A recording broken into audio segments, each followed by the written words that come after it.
या निवडणुकीमध्ये सगळ्यात जास्त चर्चा झाली ती म्हणजे राष्ट्रवादी काँग्रेसचे नेते नवाब मलिक यांची।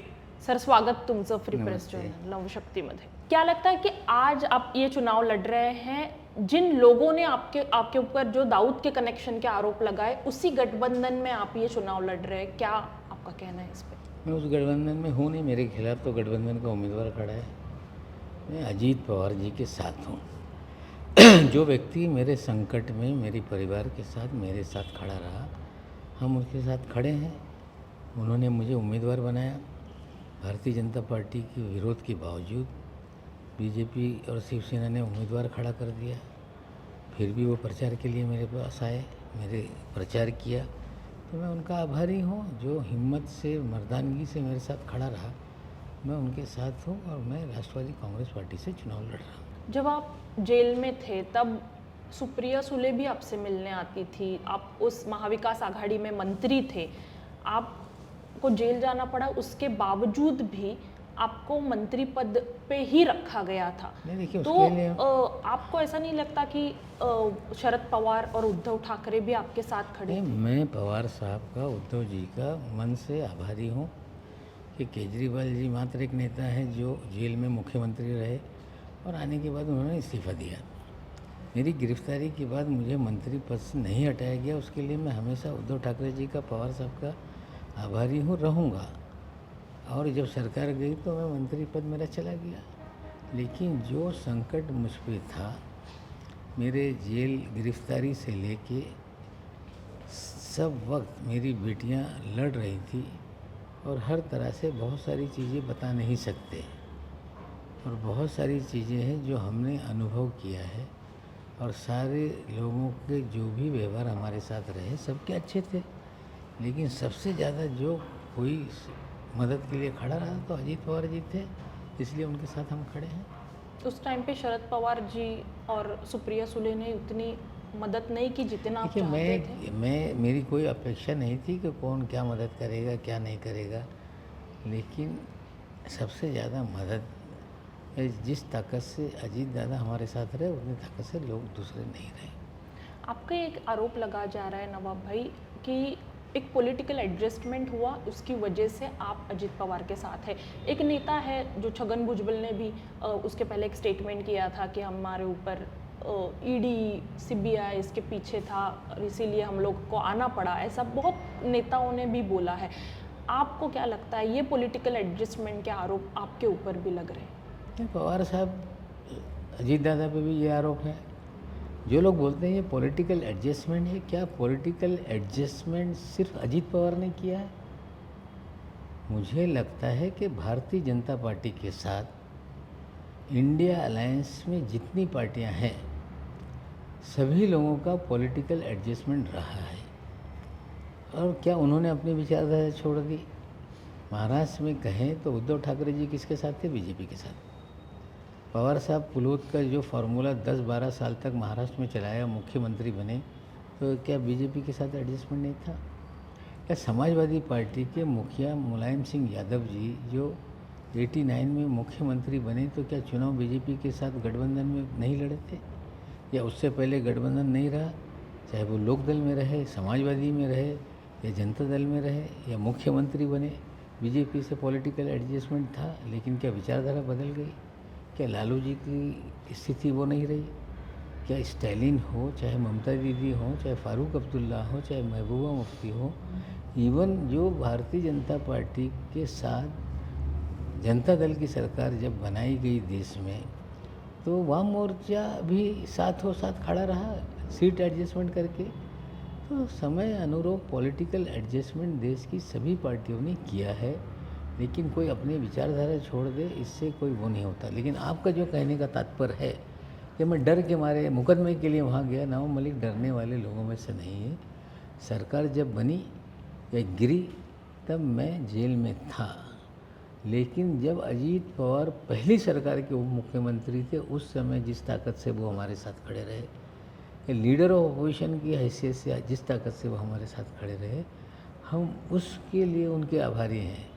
इस सरकार में आ गए और कुछ मदद कर दी, ऐसा किसी को लगता होगा तो हमें लगता है लोगों की गलतफहमी है। लेकिन जिस तरीके से अभी बीजेपी जो है वो आपके खिलाफ बोल रही है, आज भी आपके ऊपर वो दाऊद कनेक्शन के आरोप आज भी लगा रही है। आप बाहर है, आप चुनाव लड़ रहे हैं, आप अजीत पवार जी के साथ है, लेकिन फिर भी आज भी आपके ऊपर वो आरोप लगा रहे हैं। सारे बेबुनियाद आरोप हैं मुझ पे। मनी लॉन्ड्रिंग का मामला है, दाऊद कनेक्शन, आतंकवादी, देशद्रोही, इस तरह के बेहुदा आरोप लगाए जा रहे हैं। मेरी प्रतिमा को मलिन किया जा रहा है और मैंने स्पष्ट कहा है कि जो लोग मेरी बदनामी का कारण बन रहे हैं, बयानबाजी दे रहे हैं, हम कानूनी कार्रवाई उन पर करेंगे। हमारे वकील नोटिस भेजेंगे, अगर अपोलॉजी नहीं की गई तो मुकदमे दायर होंगे, चाहे कितना भी बड़ा नेता हो। बीजेपी के नेताओं पे भी आप ये सारे कौन सी पार्टी का है, कितना बड़ा, मेरे लिए महत्व नहीं रखता। आप ये कानूनी कार्रवाई करेंगे? बिल्कुल। आप अभी एनडीए में हैं, आप मानते हैं आप एनडीए में हैं? मैं राष्ट्रवादी कांग्रेस पार्टी आप राष्ट्रवादी कांग्रेस पार्टी में हैं, लेकिन राष्ट्रवादी कांग्रेस एनडीए से जुड़ी है। आप नरेंद्र मोदी को आपका नेता मानते हैं? नहीं, देश के वे प्रधानमंत्री, नेता मेरे अजीत पवार हैं। एनडीए में आप हैं ये नहीं मानते आप? मैं राष्ट्रवादी कांग्रेस पार्टी में, और राष्ट्रवादी कांग्रेस पार्टी कब तक उनके साथ रहेगी? कोई अमृत का पट्टा थोड़ी हुआ है। कोई एग्रीमेंट हो गया है कि जीवन भर कोई किसके साथ रहेगा। नतीजे के बाद हम हमारी कंडीशन पे सरकार में रहना नहीं रहना हम तय करेंगे। कोई भारतीय जनता पार्टी के साथ परमानेंट और कोई बंधुआ मजदूर तो है नहीं कि हम तुम्हारे साथ हैं। शर्तों पे, विचारधारा के साथ ही सरकार में शामिल होंगे। और जिस तरह के चुनाव महाराष्ट्र में है, अजीत पवार किंग मेकर होंगे। अपनी शर्तों में हम सरकार बनवाएंगे। आपको लगता है अजीत पवार इस चुनाव में किंग मेकर होंगे? बिल्कुल। महाराष्ट्र में किसी पार्टी की कोई लहर नहीं है। चुनाव सीट टू सीट चल रहा है। एक गठबंधन का दूसरे गठबंधन का, कहीं कोई कह दे कि हमारी हवा चल रही है, वो गलतफहमी है। नवाब भाई, ये गठबंधन है, अजीत पवार बीजेपी के साथ है, आपको ये टिकट दिया गया है, अजीत पवार आपके साथ खड़े हैं, लेकिन फिर भी बीजेपी ये सब बोल रही है, तो कुछ चर्चा नहीं हुई कि क्यों हमारे मुझे देखिए, कैंडिडेट? 4 महीना पहले मुझे स्पष्ट अजीत पवार जी ने कहा था, मैंने उनसे साफ किया था कि मेरी वजह से अगर आपको कोई अड़चन है तो मैं दूसरी तरफ नहीं जाने वाला हूँ। मैं आपको साफ कर दूँ, मैं इंडिपेंडेंट दोनों सीटों पे चुनाव लड़ूंगा, क्योंकि शिवाजी नगर की जनता चाहती है कि मैं यहाँ चुनाव लड़ूँ। उन्होंने कहा कि आपको हमारी पार्टी में रहना है, पार्टी से ही लड़ना है, कोई क्या बोलेगा मुझे उससे लेना देना नहीं। और जहाँ 90,000 का डेफिसिट है, वो पार्टी तो पहले डिस्कशन में पहले दिन ही छोड़ दिया शिवाजी नगर। 90 कोई सीट शिवाजी नगर का जीत नहीं सकता, ये पूरे मुंबई महाराष्ट्र को पता है। जब मेरा नाम उछल कर आया तो बेचैनी लोगों की बढ़ने लगी। लोगों का प्यार है मुझ पर बहुत ज़्यादा, और ऐसे प्यार लोग बनाए रखें। अभी आपकी बेटी भी चुनाव में है, घर में 2 लोग अभी चुनाव लड़ रहे हैं, कैसा लग रहा है? मतलब ये कुछ अलग है, ये चुनाव कितना अलग है आपके लिए? देखिए, क्योंकि इतने आरोप लगे मेरी गैर हाजिरी की वक्त, या जब मैं मंत्री था, विधानसभा का कामकाज मेरी बेटी संभाल रही थी। और जब मैं गिरफ्तार हुआ, 1-2 साल का गैप, लगभग 1.25-2 साल का गैप के बाद मैं लोगों से कॉन्स्टिट्यूंसी में, दफ्तर में मिलने की शुरुआत की। 2 कैबिन है वहाँ, एक बिटिया बैठती है, एक मैं बैठता हूँ। लोग उसी तरह से भीड़ आती है, उससे ज़्यादा भीड़ आने लगी है। तो जब मैं 10 बजे पहुँचता था, सना अपनी बेटियों को स्कूल भेज के, परिवार का काम करके जब 11 बजे आती थी, तो भीड़ अगर 100 लोग बैठे हैं तो उसमें 2-4 लोग ही मुझे मिलते थे। मैं बाकी लोग को बुलाओ तो बोलते थे कि नहीं, वो मैडम से मिलने के लिए आए हैं। इसी तरह से महीने भर मैंने देखा, मैंने फैसला कर लिया था कि अब चुनाव मैं नहीं लड़ूंगा, अब सना लड़ेगी।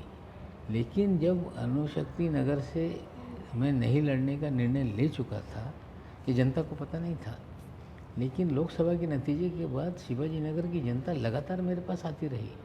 उसमें डॉक्टर्स हैं, उसमें एजुकेशन इंस्टीट्यूट के लोग हैं, टीचर्स हैं, कारोबारी लोग हैं, मजदूर है, टैक्सी रिक्शा वाले हैं, सभी लोग आए, बोले लड़ो आप, हम इनको हटाना चाहते हैं। जिस तरह का ड्रग का साम्राज्य फैला हुआ है, गुंडागर्दी है, दबाव तंत्र है, लोगों को धमकाया जाता है, डराया जाता है। तो चुनाव लोगों ने जब कहा, तब मैंने मन बनाया कि सब चीज़ें यूट्यूब पे, सोशल मीडिया पे अवेलेबल है। पर्सनल जानकारी ली। पहले लगा कि वो लोग मुझे अपने स्वार्थ के लिए लड़ाना चाहते हैं, लेकिन जनहित के अंदर लोग मेरे पास आए। और जब मैं चुनाव में पर्चा दाखिल कर दिया, जब तक नामांकन वापस नहीं हुआ, कन्फ्यूजन बना हुआ था कि भाई अजीत पवार टिकट देंगे कि नहीं, पर्चा कहीं दबाव में वापस हो जाएगा क्या। लेकिन ये क्लियर हो गया कि नवाब मलिक अब चुनाव मैदान में है। 5 तारीख से लोग खुलकर सामने आने लगे और चुनाव जनता लड़वा रही है मुझे। नवाब भाई, जब हम पहले मिलते थे, जब राष्ट्रवादी में आप थे, आप प्रवक्ता थे, आप मंत्री भी थे, जब हम पहले मिलते थे आप बीजेपी के खिलाफ आपकी एक भूमिका थी, बीजेपी के खिलाफ आप इतना बोलते थे, हम आपके आज भी बाइट्स बोल लेते रहा हूँ। तो आपकी भूमिका आज भी वही है? वही है। योगी जी के बयान का कभी समर्थन नहीं हो सकता। वाहियातगिरी चल रही है। धर्म पर आधारित राजनीति की उम्र बहुत ज़्यादा नहीं होती। धर्म पर आधारित राजनीति नहीं होना चाहिए। हम तो ये भी कहते हैं कि चुनाव आयोग को सख्त होना चाहिए। जो भी धर्म के नाम पर वोट मांगे, चाहे इस तरफ हो या उस तरफ, कानूनी कार्रवाई करें। इससे पहले भी चुनाव आयोग ने कार्रवाई की, हाईकोर्ट में मामले गए, चुनाव निरस्त हुए। नेहरू नगर हो, विले पार्ले हो, कई चुनाव देश में धर्म पर आधारित वोट मांगने से चुनाव निरस्त हुए हैं। चुनाव आयोग को सख्त होकर धर्म पर आधारित वोट मांगने वालों पर कार्रवाई करनी चाहिए। अभी तो धर्म के ऊपर ही वोट मांगे जा रहे हैं, पूरी पार्टी ठीक है, लोगों के पास एक मौका है। मैं आज तो फिर कह रहा हूँ, जो लोग धर्म के नाम पर वोट मांग रहे हैं उनके खिलाफ जीत जाए तो भी अब कोर्ट में जाइए, चुनाव रद्द होगा। आपको लगता है इस देश का मुस्लिम समाज खतरे में है, जो बोला जा रहा है, जैसे स्टेटमेंट्स आ रहे हैं? पोलराइज करने की कोशिश दोनों तरफ से होती है। इस देश का नागरिक समान है, समान अधिकार देश में है। Right to religion fundamental right है। अपनी मर्जी से कोई भी किसी धर्म में रह सकता है।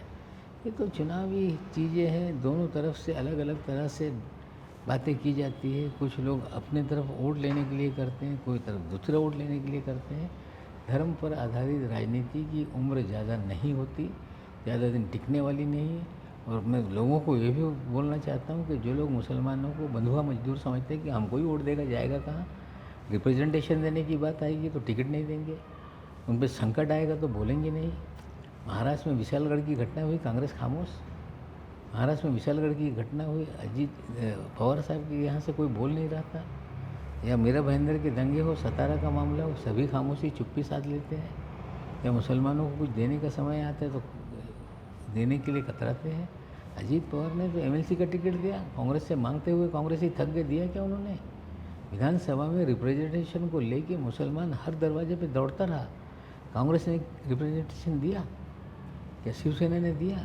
पवार साहब की तरफ से 2 सीटें दी गई, उन्हें पता है ये सीटें आ ही नहीं सकती। पश्चिम महाराष्ट्र में पवार साहब का या एनसीपी का गढ़ है। एक सीट है जहाँ लगभग 35% मुस्लिम मतदाता है। मुसलमान एक ही सीट मांग रहा था, हड़पसर की, क्यों नहीं दिया? तो मुसलमानों को कोई देना नहीं चाहता आज की परिस्थिति में। और यहाँ तक कि मुसलमान जब उनसे मीटिंग करता है, बोलता है इस मुद्दे पे आप खामोश हैं, तो बोलते हैं कि हम अगर बोलेंगे तो हमारा दूसरा वोट खसक जाएगा। तो इस तरह की राजनीति ठीक नहीं है। आप डरा के भी नहीं वोट दे सकते और मुसलमानों के डर दिखा के भी वोट हासिल नहीं कर सकते। ये लोगों को समझना पड़ेगा। अभी जो चुनाव आप लड़ रहे हैं, कितना मतलब चैलेंजिंग लग रहा है मेरे आपको? जीवन का 2 चुनाव एक साथ में लड़ रहा हूँ और मेरे जीवन का सबसे आसान और सरल चुनाव इस बार मैं लड़ रहा हूँ। ये सबसे आसान है? आपको कितना कॉन्फिडेंस है, आप कितने वोट से? देखिए, नतीजा जब आएगा तो आप देखना। मुझे लगता है बहुत बड़ी मार्जिन से दोनों सीटें आएंगी। और मेरे जीवन का तो देखिए, अब मैं तो प्रचार में 5 बजे के बाद ही जाता हूँ। दिन में मीडिया से बात होती है, बैठ के दोनों सीटों का नियोजन करता हूँ। समय मिले तो दोपहर में थोड़ा आराम भी कर लेता हूँ।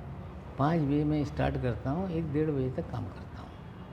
पवार साहब से कभी बात होती है? बिल्कुल, मैं मिला पवार साहब से गिरफ्तारी होने के बाद। सुप्रिया जी से अभी मेरे दामाद का देहांत हुआ, तब मेरी मुलाकात हुई। हम राजनीति में तो कम, लेकिन पारिवारिक पिछले 2 महीने से हमारा संकट बहुत बड़ा था। एक्सीडेंट हो गया, 50 दिन तक दामाद वेंटिलेटर पे था। कभी ऐसा लगता था कि आज मौत हो जाएगी, फिर तबीयत एकदम अच्छी हो जाती थी, पहचानने लगता था लोगों को। लेकिन अंततः देहांत हो गया, वो भी संकट था। जिस दिन हमें प्रचार शुरू करना था उसी दिन देहांत की खबर आ गई। फिर हमने 2 दिन दुखौटा करके फिर हम प्रचार में लग गए। चुनाव तो आसान है, लेकिन परिवार में संकट है, उसका दुख है। आपके परिवार के ऊपर लगातार संकट दिख रहे हैं। आप जेल में गए, उसके बाद ये सब चल रहा था। कितना कठिन काल था ये आपके लिए? नहीं है, बहुत सारी चीज़ें हैं, लेकिन जब कठिन हो चीज़ें या परिवार संकट में हो तो परिवार के मुखिया के नाते आपको सबको हिम्मत दिलानी पड़ती है और हम सबको दिलाते हैं। बहुत बहुत शुक्रिया हमसे बात करने के लिए नवाब भाई। Thank you.